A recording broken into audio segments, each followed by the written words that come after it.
welcome to the Moonshine Jesus Show. We are so glad to be back with you. We've had almost a month off here. Caleb was traveling. I had some personal loss in my family that we took time off for, but we are glad to be back with you here today, myself, as well as my good friend Caleb. How you doing, Caleb? I'm doing great, Mark. I've so missed doing this, and I'm Yeah, glad we're back today. I've been looking forward to this for I don't me know, too. 2 or 3 weeks. So good to Me be back with too. you. Yeah, I love it. We're going to be talking about the Penguin, the whole first season. It's a spin-off from the Batman movie, but it doesn't really have a lot to do with Batman. And it's on HBO. We'll be talking about that today, but we want to remind you first that we're brought to you by progressivechristianity.org. It is a fantastic site for all of your progressive Christian needs.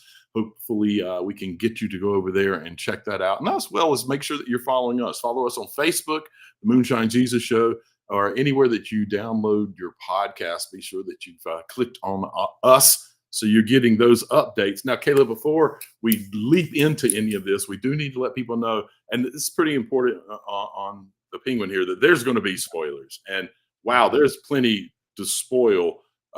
Particularly in that final episode, there's Yeah. plenty to spoil here. So just know, if you haven't seen it, you should go watch it. Put a pause here and go watch the series. Come back and listen. But no, we're going to spoil it for you. And we also need to make sure that we have the proper lubrication for making us able to get through the show. So I'm curious what drink you went with to accompany you along our time together. Okay, so I went and Googled and found a Yes. penguin drink, and this one is cranberry juice, lime juice, and blueberry vodka. And so it kind of comes out to this real dark kind of red. And Which so is very appropriate for the filming of this. yeah, I really kind of like that. It called for cocktail caviar, like boba. I didn't have any of Right. that. So that's my regret. My one regret, along with the fact that I didn't have an umbrella. I feel really sad that in my Yeah. cocktail cabinet I don't have umbrellas. Well, I just want to thank you for making me feel completely stupid, because at that bar right behind me, I've got about 100 cocktail umbrellas and didn't even think to You put didn't one get in an my. umbrella? Can you reach No, back, Mark? yeah, mine's not It's quite too that far. long. Too far. Okay. All right. Yeah. I also just Googled and came up with a penguin cocktail. Yeah. Mine comes out more the color of icy cold water that a penguin would swim in. And it is Sprite, blue curacao, vodka, banana liqueur, and a sour mix. Oh, that sounds And pretty it's good. also just called the Penguin. Cheers. Cheers, Mark. That is different. Mine's Maybe not a bloody. good different. I will drink it for this show, but I probably will never drink that drink again. All right. We're going to take a quick drop, and we'll come back on the other side and geek out a little bit about this show. Moonshine Jesus, Moonshine Jesus, Moonshine Jesus, Moonshine Jesus, won't you shine a light?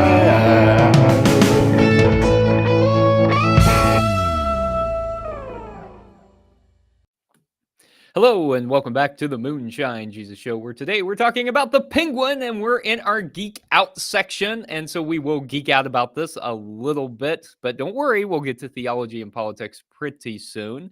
But if you are unfamiliar with the Penguin, it's an American crime drama television miniseries based on DC Comics character of the same name, and it serves as a spin-off sequel to the film The Batman, which was released in 2022. And it follows Oz Cobb's. So instead of it's Oswald Cobb instead of Oswald Cobblepot. That gives you kind of a clue to how grounded this is. Following Oz Cobb's rise to power in Gotham City's criminal underworld. So, Mark, I've got a question for you. I want to know, what's the best DC project in over a decade, and why is it the Penguin? Yeah, it really is the Penguin. Man, this is, it's a this could be a great show even if it wasn't connected to Yeah. any DC, any kind of superhero. It's just an exceptional show. Colin Farrell is unrecognizable. Yes. His the accent that he does for Oz is unreal. Yeah. I think the makeup artist specialist, his name is Mike Marino. What he does with Colin is unbelievable. I've even heard interviews with people that were on set with him and said you could get up an inch from his face and you could not tell that wasn't an actual like a person's face. You couldn't tell those Yeah. prosthetics were there. It was that I've good. watched the transformations, man, with like the Yeah. videos, Crazy. little by little as they transform him, Yeah. and yeah, it is crazy, a crazy, and his Unbelievable. accent too. I mean, he's Irish. It's one of those things you're like, wait, oh yeah, How in the it's world? Colin Farrell under there. Yeah, Yeah, yeah. it's unbelievable. And then the scripts, the storytelling in this is, man, it is exceptional. And they do so many beautiful kind of storytelling connections where they'll set something up early in the season and it pays off in this mirrored image kind of at the end of the season. Beautifully done. Everything was so smart. Even the lighting, like there would be times where a character was trying to be their better self and they'd have them in better lighting. And then when they would kind of fall back into the darkness that got created in them for whatever reason, they'd put them in darker lighting. The production design is off the charts, man. It feels so real, so connected. It feels like it's part of the Batman movie, but it also feels like it's a whole different part of the city that we weren't lucky enough to get to see. It's just like an opening shot. Mhm. In the Batman, we see a lot of video from Batman's viewpoint up atop of buildings. We're looking down on the city Right. all the time in the Batman. This show starts out up there and in a uncut pan, the camera comes down and slowly makes it to street level and finally gets so low that when the Penguin's car pulls up, we're actually looking up at the car to kind of, it's almost this like moment of, okay, we know that this is the Batman, but we're not living up there anymore. We're down here on the streets. This is gonna get real. You could go through so many things where they were just, it is brilliant. I mean, obviously, based on your question, you agree. Oh yeah, I absolutely agree. I mean, yeah, DC has not produced a lot of great stuff. I think we can Right. agree. I mean, there have been some good things. I mean, I think clearly the Batman Doom was good, Patrol. but yeah, Doom Patrol was amazing. It just different kind.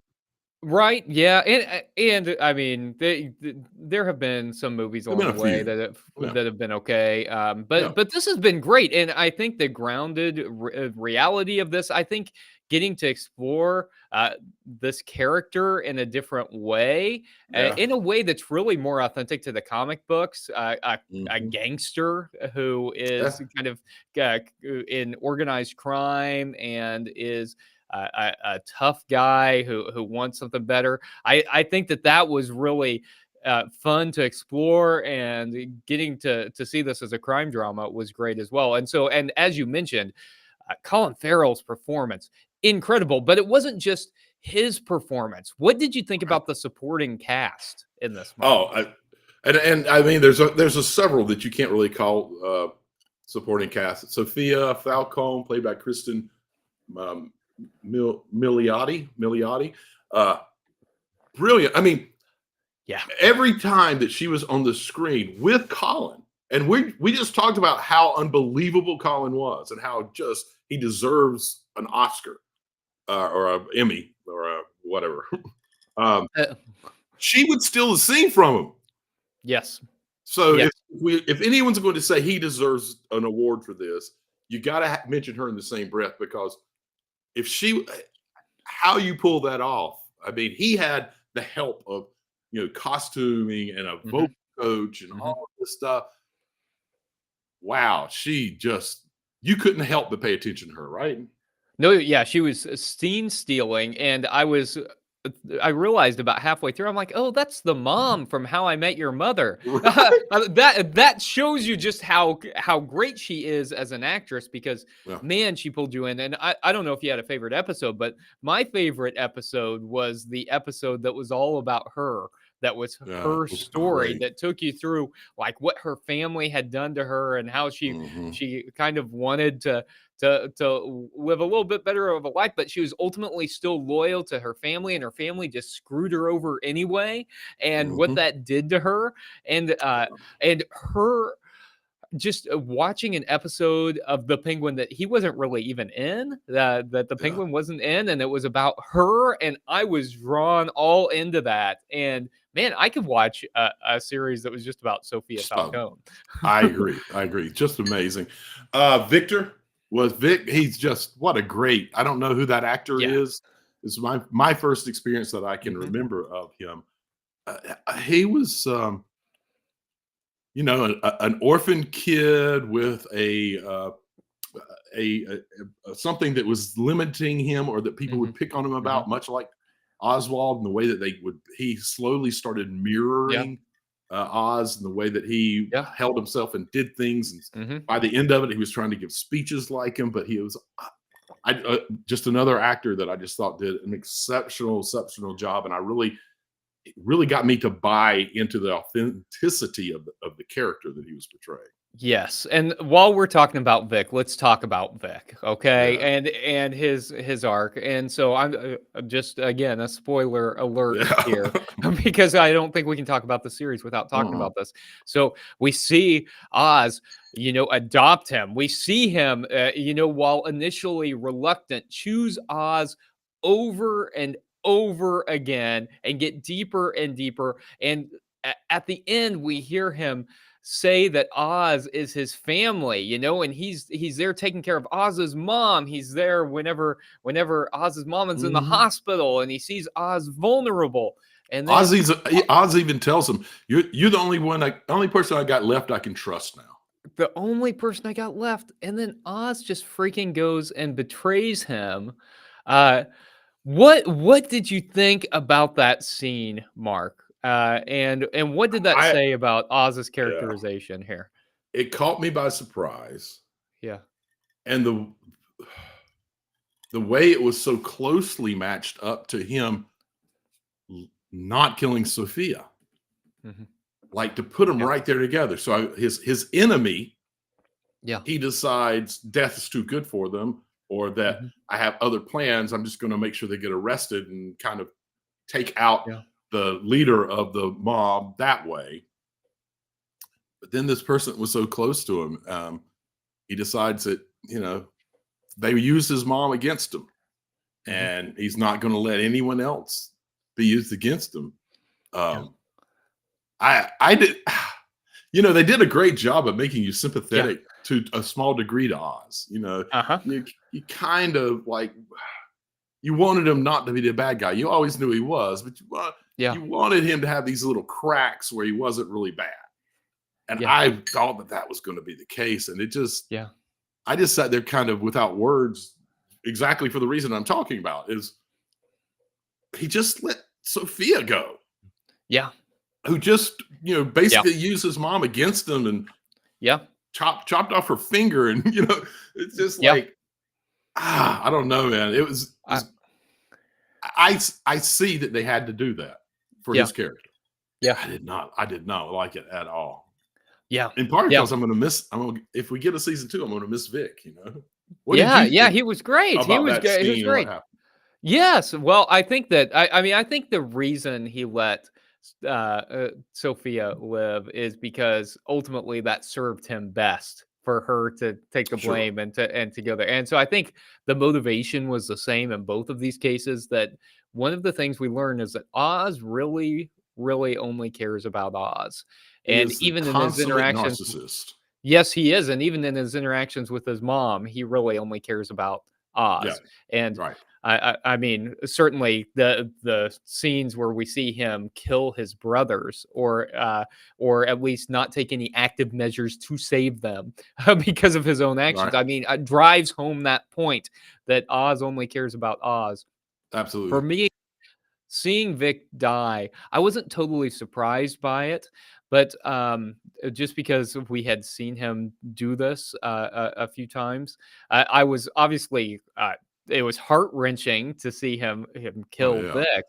But I think it was a reminder to the audience that this is not a sympathetic character, that we No. shouldn't be rooting for Oz. And it's the same in like 1989 Batman when Joker kills his loyal henchman who's been there every step of the way, to remind the audience that even if you're enjoying these antics, this Yeah. guy is unpredictable and you should not be rooting for him.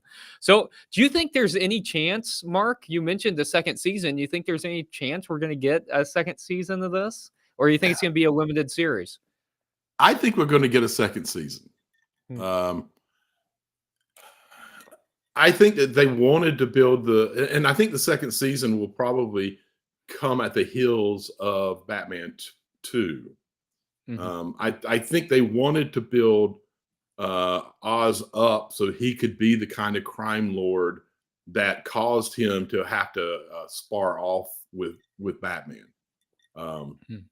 and so, yeah, I think that they want to tell that story. And I saw one interview with Cast a few weeks ago, and it sounded like the cast was like, yeah, which it really comes down to Colin Farrell. I mean, an easy day for him Yeah. was getting there 3 hours before everyone else to get into makeup. That was Yeah. on when they're only shooting from like, shoulders up that day. So it would really come down to him, I think, because that's a commitment, man. That is a real commitment, and it was a lot What do of you work think? and I really a want real a season 2. Do you think we have a real chance at it? I think so. I think people. I mean, it was very well received. People were very Hmm. into it. I think you and I both agreed that the crime genre approach really worked Perfect. well for this, and moving away some from to what you typically expect from comic book Yeah. show. I think kept this fresh, and so I think there's still story to tell here. I think it's going to depend on which way they go with the second Batman Yeah. and what the main characters are. But yeah, I think there's a chance we can get this, but you're 100% right. It's going to depend on Colin Farrell, but it seemed that it's a good payday for him, and Oh yeah. and he seemed to enjoy it. You know, one Well, thing he said was uh, seeing the transformation made it worth it every time yeah. because he I did just think really inhabit the I think character. it's almost. I don't think there's any chance that they don't win some awards. They And need to, yeah. and production companies and venues like Max like to have those stars on their wall. So I think Prestige television, yeah, right? we win a few awards. We're going to get a season 2 somehow so that they can talk about the award-winning production that they have. So I think there's a pretty good chance because I can't see them not winning for a few things. I mean, lighting, set design, even the music was fantastic. Yeah. Everybody had their own theme, and the theme changed. It is a well put together show. It really is, and I certainly would like to see a second season as well. Hey, look, I would love to talk more about this because there's a Mm, lot to geek out about, God, there but really we is. also need to talk about theology and politics. So, hey, let's take a quick break, come back, and talk about the theology and politics of the Penguin.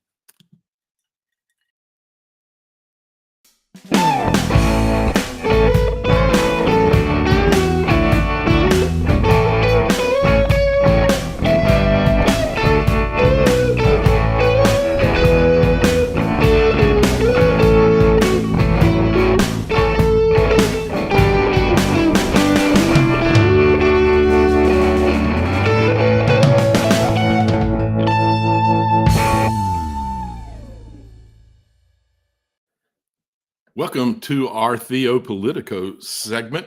As we continue our talk about the Penguin season 1. So, Caleb, I think pretty like an important role when you think of the two main characters.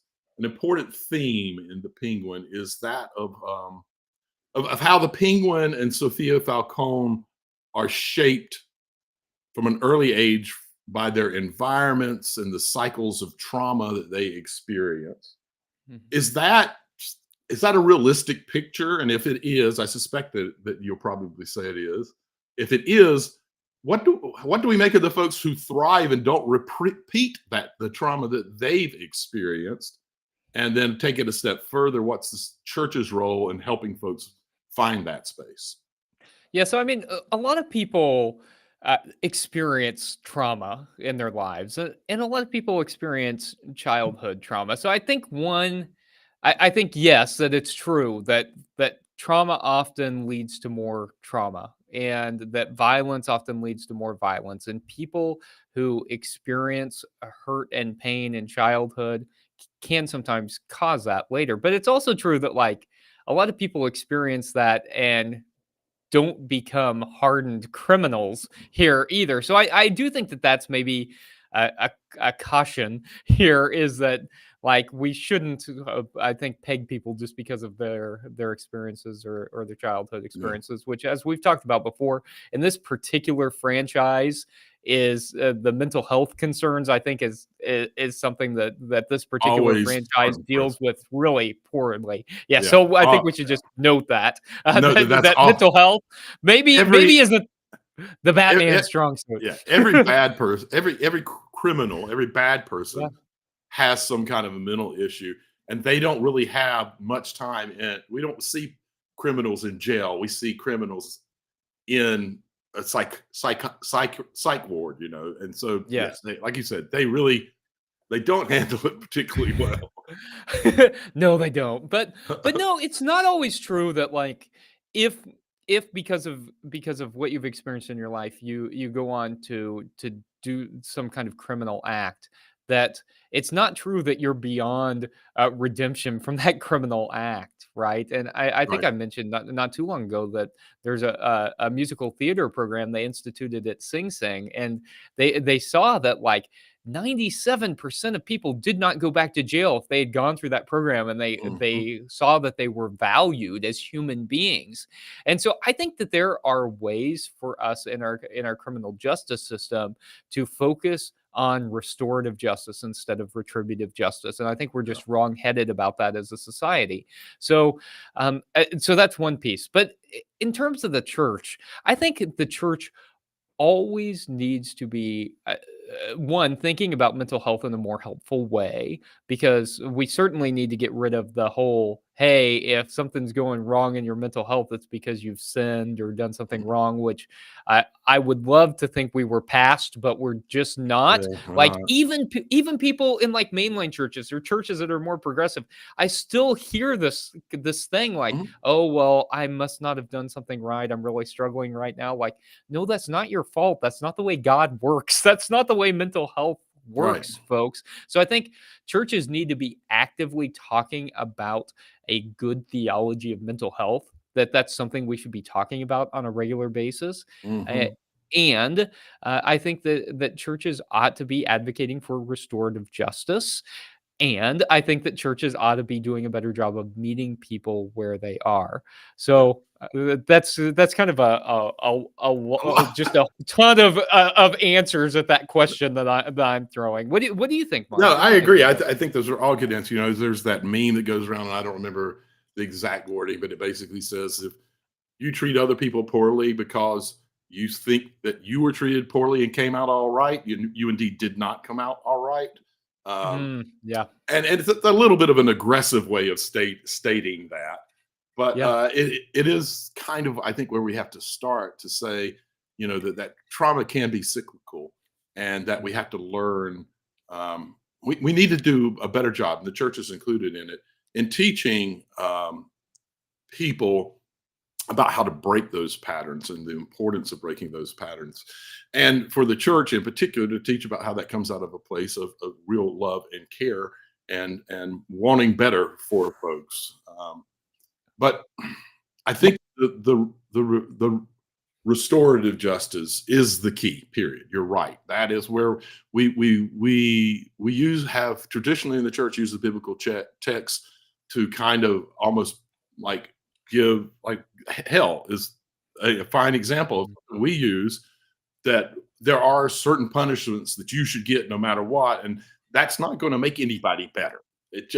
You're trying to scare the trauma out of a person, and that just doesn't mm, work.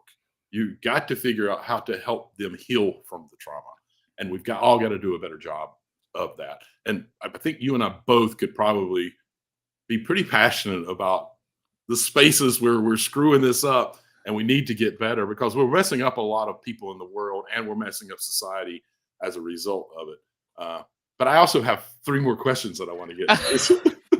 Okay. Yes, of course. I'm gonna move on. So in the final episode, early, right at the beginning of it, this is in Oz's childhood, just after he basically kills / lets his brothers die. Yeah. The mob boss that Oz looked up to, Rex, comes to Oz's mom shortly after, like I said, his brothers have died, and he offers to pay for her kid's funeral, and she says, "Why? So people can shove tissue in my face and tell me it was the will of God?" What are your thoughts on how the ideal of the will of God tends to get used, particularly around death?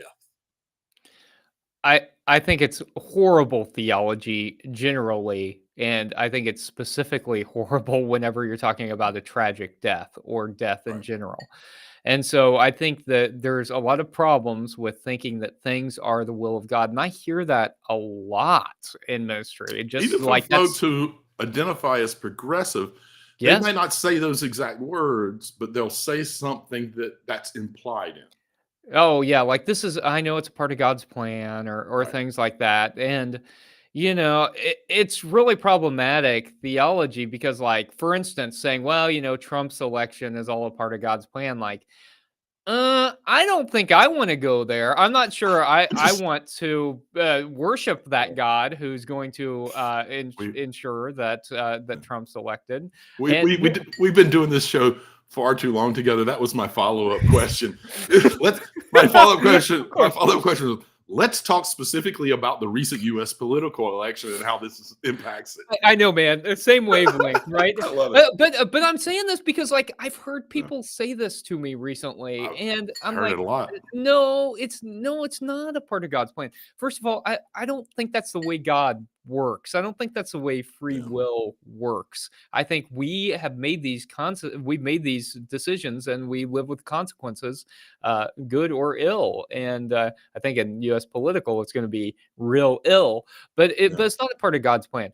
But I think also whenever we're talking specifically about death, I think people sometimes say that like thinking that comforts people or trying to comfort themselves. I think it usually has the opposite effect if you're talking to other people. Like if Mhm. someone's died, you don't want to hear that God wanted them dead. That's Right. not helpful. And Mhm. even if that's the way you make sense of things yourself, to try and comfort yourself, I I think that gives us real problematic theology about God. I mean, do we want a God who would want people to die in tragic ways or want people to suffer? I'm not interested in worshiping a God like that. And so this whole theology is incredibly problematic, and I can't stand when people do that. Now I know, luckily, I know that you're going to advocate the opposite position because you're a good Presbyterian, and you're Right. going to tell me that Predestination. actually I'm wrong and it's all been predestined, right? Yeah, That's yeah, what you're going to tell me. that is exactly what I'm not going to do. Yeah, I'm completely on Oh, board with you. boy. I think we do actually, even in progressive churches, because Yeah. people have grown up with this sort of will of God theology. I think we are a little scared to go the places that we actually have learned ourselves through school, through reading, through. Uh, we do a poor job at teaching about providence of God in a way that makes sense when you match it up to what happens in the world. And I think we need to put more time into exploring that, and just recognize that we've got to do it gently because Hmm. it really there is some comfort in the idea that there is this larger being that is somehow in control. So even when things seem out of control, don't worry, they're not really. And I get how that can be comforting, but in the long run, it sets you up for a God that doesn't make sense in this world. And I would even make an argument that when you read the text of the Bible closely, it's not the God that the text is actually talking about. Yeah, there's times where it seems to be saying that, but that's humans putting that same kind of way of needing something larger in control on this thing that we call God. And I just think we ultimately really do have to do a better job at teaching about providence of God. That could help a lot in that area. So I've got 2 questions left. I've got to figure out which one I'm going to do, and I'm going to do the second one only because I want to you know, when you post a podcast, when you originally sign up to have someone host it, you have to indicate whether it's an adult show or not. And honestly, we don't cuss enough to take advantage of our adult label. So I'm going to do this question just because there's plenty of cussing in it. Good. Yes. Oz has, at the end of the season, Oz has Sophia in the car near the end of the last episode, and he tells her, after years of being brushed aside, laughed at, told to eat shit and fucking like it, it breaks you, makes you want to break somebody else. But you and your kind are so busy filling your own fucking plate that you don't see that everyone around you is starving. You have no idea what it feels like to be born into nothing, having to smile at the person whose boot is on your neck, hoping one day they will look down, see you there, and just let up. You know what people will do to push that down? They'll do fucking anything. Yes. How much of a commentary on modern society do you think that was supposed to be? And is it likely to get any better or worse over the next 4 years? And follow up to all of that, what should those of us who have some degree of privilege do about it? First of all, Mark, that was a great penguin too. I mean, the enthusiasm with which you cursed, I loved it. Thank you for earning that. It deserved it. I admittedly didn't break out my like Bronx accent. It's been a long time since I've done theater, so I wasn't even going to try to. Yeah, well, certainly. I mean, we're seeing the gap between the wealthy and impoverished continue to grow, and we're seeing the elimination of the middle class, and that's already true. And so it is also true that I think one of the reasons that people ended up voting for Donald Trump is because he did a good job of exploiting people's fear about how tough it is getting out there for a lot of folks. And it is tough out there for a lot of people. And so one of the reasons it's tough out there for a lot of people is because some people have much more than their fair share. And there may be some people who are doing good work. I don't mean that, and that they're not. But a lot of people are doing kind of symbolic stuff that's not really addressing the systemic change. I posted a meme this morning about Elon Musk that said, if here's someone who has the means to end world hunger and instead is going to focus on scaring people about trans folks, this is the problem. We live in a world where some people have more than entire nations and they hoard it for themselves. So people should be mad. We're not mad enough about the systemic injustice in our society. And at any other point in human history, I mean, this would be a revolution, right? And so it's terrifying.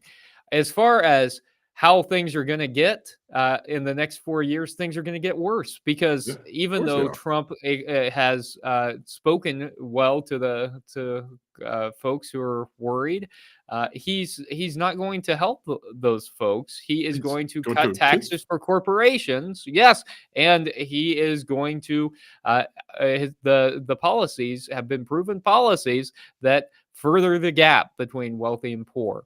And so what can those of us with some degree of privilege do? Well, we can exert that privilege to try and if we're people with political connections, to try and ensure that it's safer in our states and local communities.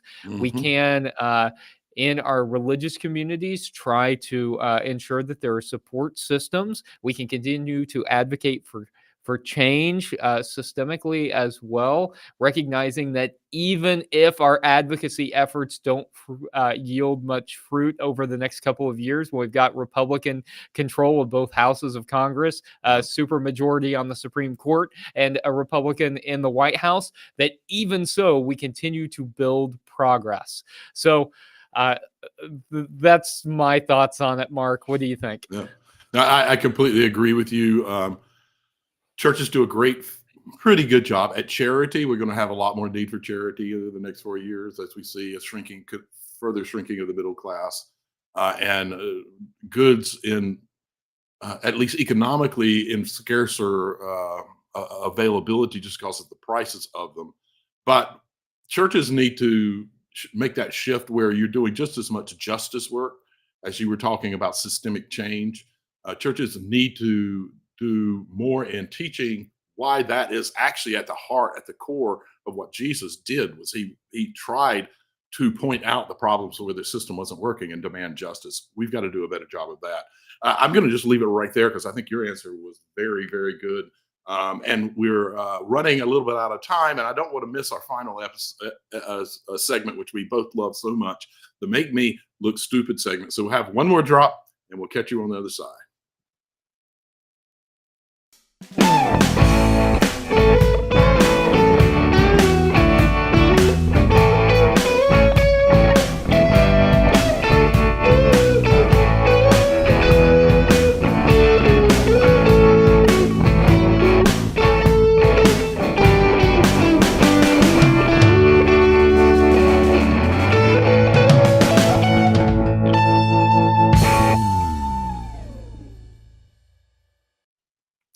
Welcome back to the Moonshine Jesus Show. We're entering our Make Me Look Stupid segment where we ask each other questions and try to make each other look stupid, or just ask questions about things we're curious about, or sometimes make predictions.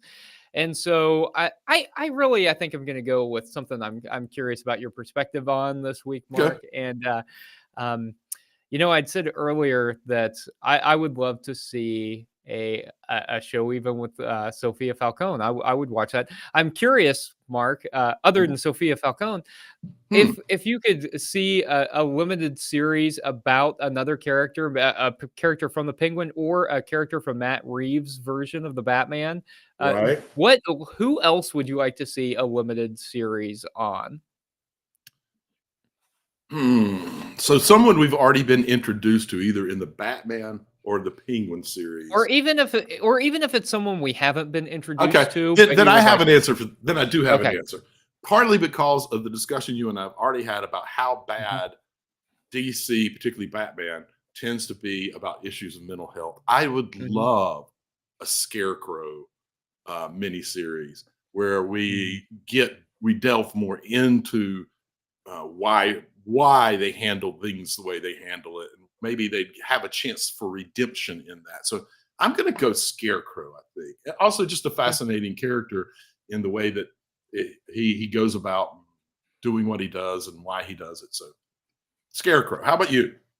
That sounds really fascinating, and a character that was explored some and obviously in the Christopher Nolan films, but we've never seen explored really greatly in television. Certainly, so I've heard that Scarecrow is a possible character for the second Batman, Matt Reeves' Batman. I think we may have even met.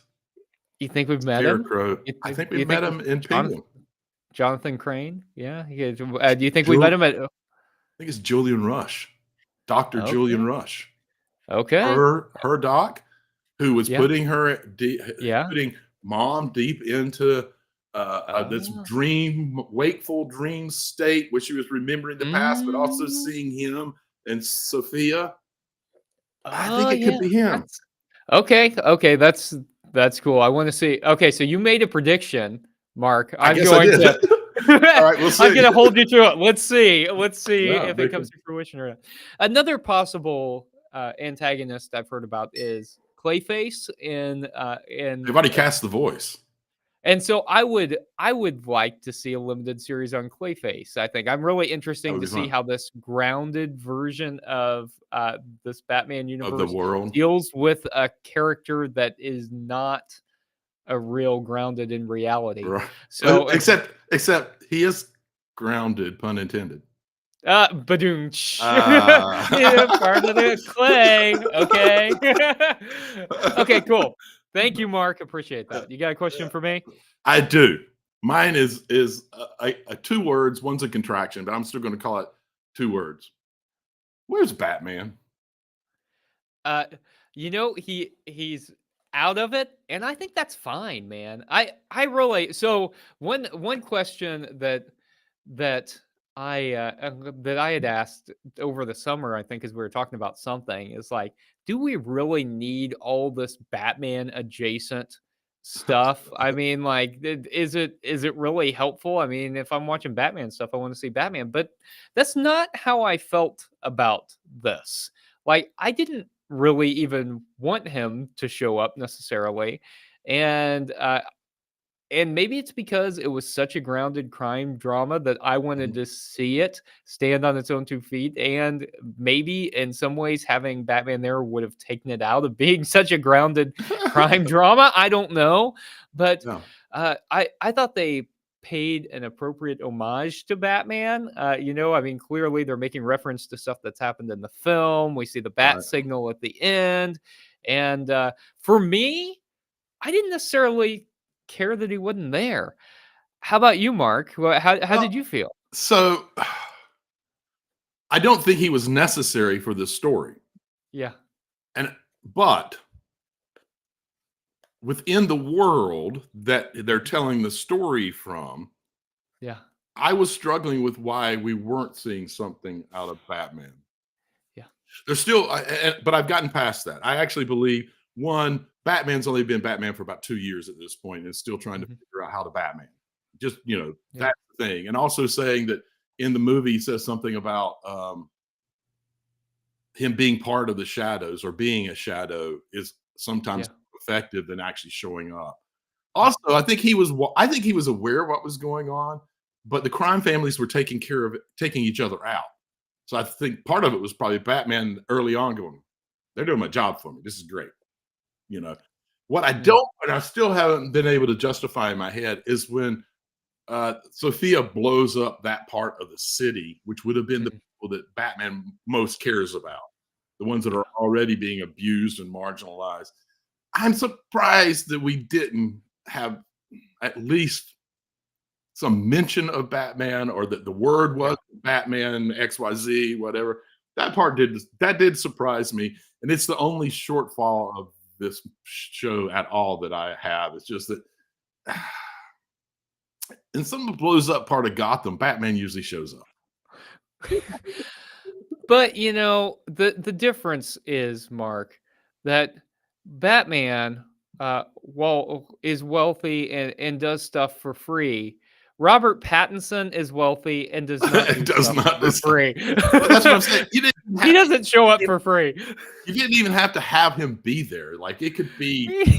chatter on the street. I don't know. I don't know. That part got to me a little bit. That did get to me a little Yeah, yeah. I feel you. I feel bit. you. Fair enough. I feel you. Okay, hey, look, I would love to talk more about this. I had like 15,000 more Oh questions yeah. on my little notes here that I wanted to ask you, but we've come to the end of our time today, and we appreciate all you for sticking around and hope you've enjoyed the Penguin as much as Mark and I clearly have. But you know what? Next week, well, we need Ooh. to talk about something else. And so Mark and I were talking about this before the show, right, Just Mark? before we started, And we said, hey, what should we talk about? And like at the same same time, we time. both said, Wicked. We got to Wicked, of talk about course. Wicked. Wicked. Yes, Of Wicked. course we And have so to. we've got to. And Yeah. I've seen it. Mark hasn't seen it yet, but Can't wait. it's great, and everyone's talking about Wicked right now. It fits right into the stuff that we usually do. So next week, why don't we talk about Wicked? And Perfect.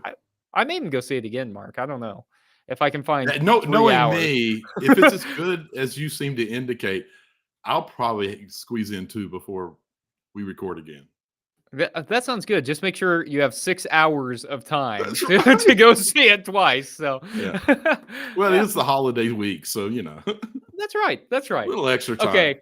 Hey, thank you all for coming back, joining us after we were away for a little while, and we really enjoy doing this. We've missed being together and doing this, and are glad you all have showed up. So, thanks, and we can't wait to see you next week on the Moonshine Jesus Show. Moonshine Jesus.